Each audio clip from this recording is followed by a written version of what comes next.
유럽은 이제 호시절로 돌아갈 수 없다. 유럽은 평화가 영원할 것이라고 믿었다.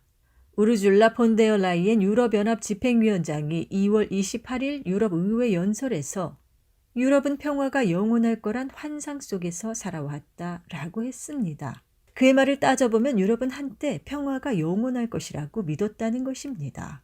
유럽은 예부터 전쟁이 많은 지역이었습니다. 제1, 2차 세계대전도 유럽에서 발생했습니다. 두 차례 대전을 겪고 폐허가 된 유럽은 전쟁을 피하고자 그리고 자본주의 공동회적으로 등장한 사회주의 세력을 견제하기 위해 미국 밑으로 들어가 하나의 세력으로 뭉쳤고 냉전이라는 새로운 세계 질서가 탄생했습니다.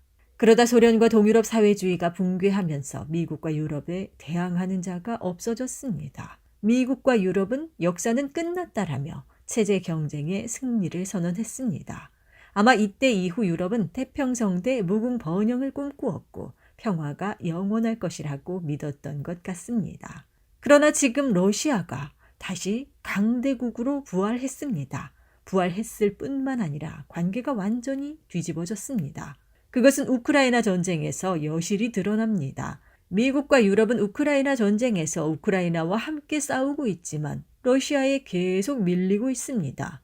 러시아는 나토가 우크라이나에 파병하면 전면전으로 맞설 것이고 핵 공격을 피할 수 없을 것이라고 경고하고 있습니다. 그러자 나토는 보복이 두려워 공개적인 파병을 하지 못하고 있습니다. 힘의 관계가 완전히 역전된 것입니다. 그래서 폰데어 라이엔 집행위원장은 이런 현실을 보며 영원한 평화는 환상이었고 이제 그런 평화 시대는 끝났다고 말한 것으로 보입니다. 유럽의 평화는 지배자의 평화. 그런데 생각해보면 그가 말하는 유럽의 평화란 지배자로서의 평화, 지배자만의 평화입니다.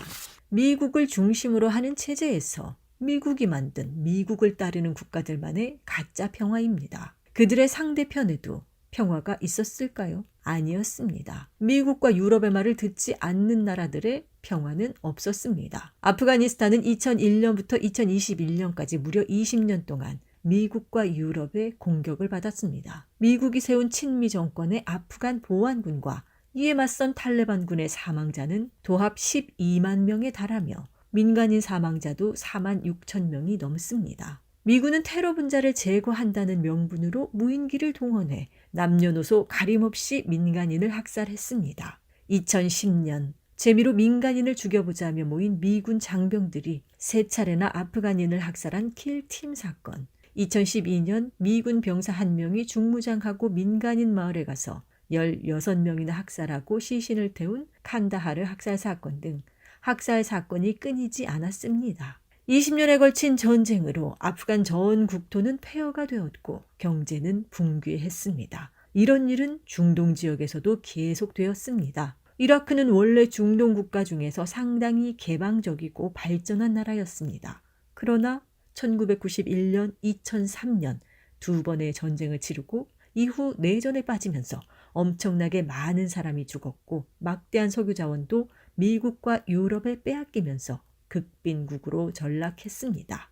리비아, 시리아는 미국과 유럽이 키운 반군이 내전을 일으켜 수많은 사람이 죽고 나라는 황폐해졌습니다. 러시아도 나토의 동진으로 인해 조지아 전쟁, 1, 2차 체첸 전쟁, 아파지아 전쟁, 나모세티아 전쟁 등이 끊이지 않았고 지금도 우크라이나와 전쟁 중입니다.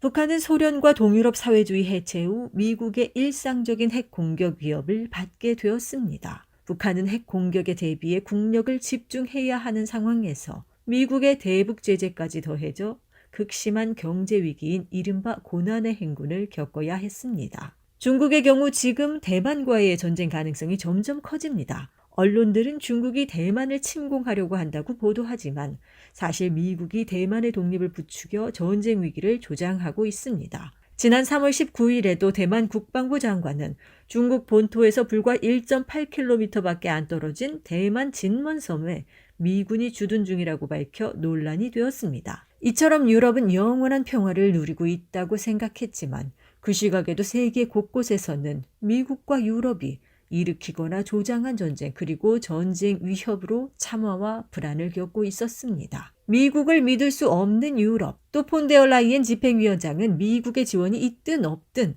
러시아가 전쟁에 이기도록 내버려 둘 수 없다. 전쟁의 위협은 임박하지 않은 것일지라도 불가능한 것은 아니다라며 유럽연합이 전쟁 채비에 나서야 한다고 주장했습니다. 그는 굳이 미국의 지원이 있든 없든이라고 말했습니다. 앞으로 미국이 우크라이나 전쟁을 지원하지 않을 수도 있다는 것을 시사한 것입니다.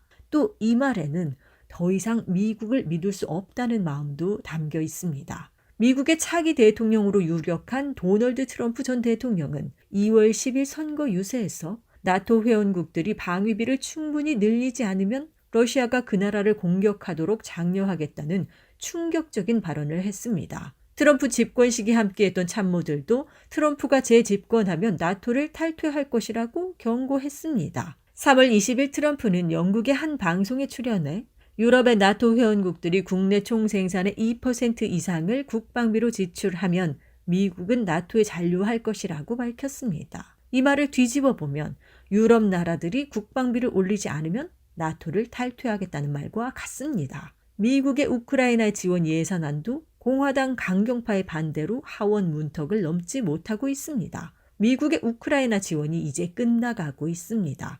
이런 상황의 근본 원인은 미국의 힘이 예전 같지 않은 데 있습니다. 미국 자신조차 힘드니 더 이상 유럽을 지원할 여력이 없어 보입니다. 어쩌면 폰데어 라이엔 집행위원장은 미국이 파리를 위해 뉴욕을 희생할 수 있나라는 샤를 드골 프랑스 전 대통령의 말이 떠올랐을지도 모릅니다. 언제까지 미국이 유럽을 지켜줄 수 없다는 것을 깨달은 것입니다. 그는 미국을 믿을 수 없는 상황에서 러시아의 더는 밀릴 수 없으니 독자적으로 유럽을 지킬 수 있는 방법을 찾고 전쟁 채비를 갖춰야 한다고 생각하는 것 같습니다.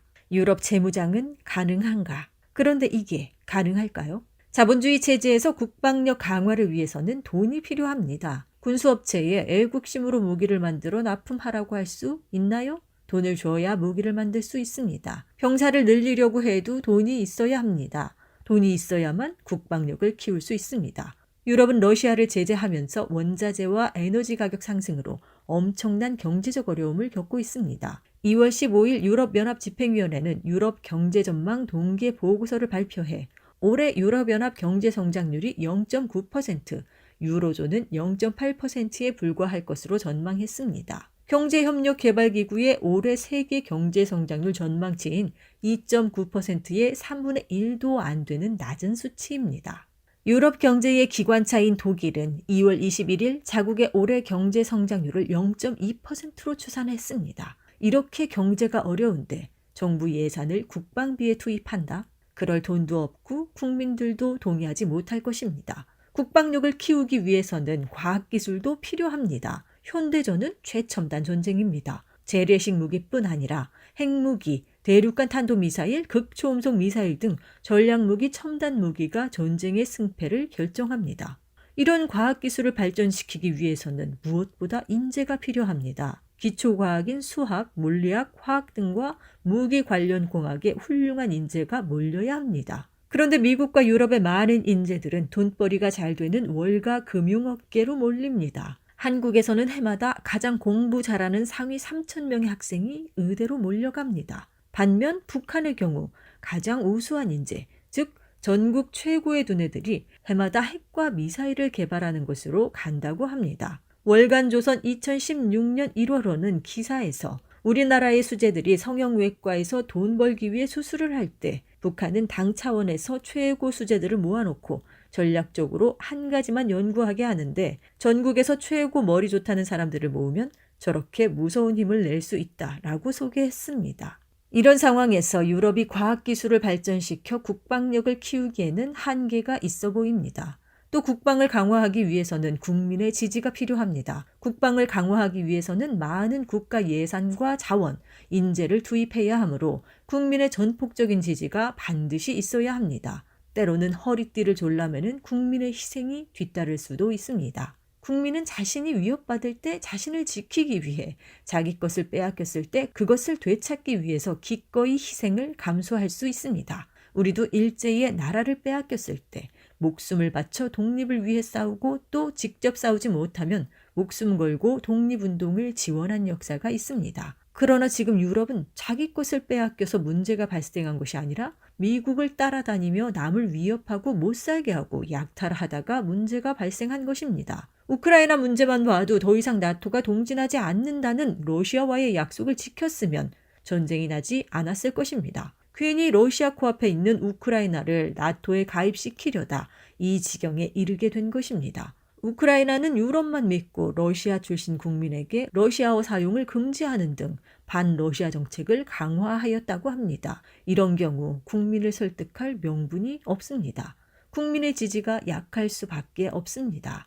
그래서 폰데어라이엔 집행위원장의 바람은 그다지 실현 가능성이 있어 보이지 않습니다.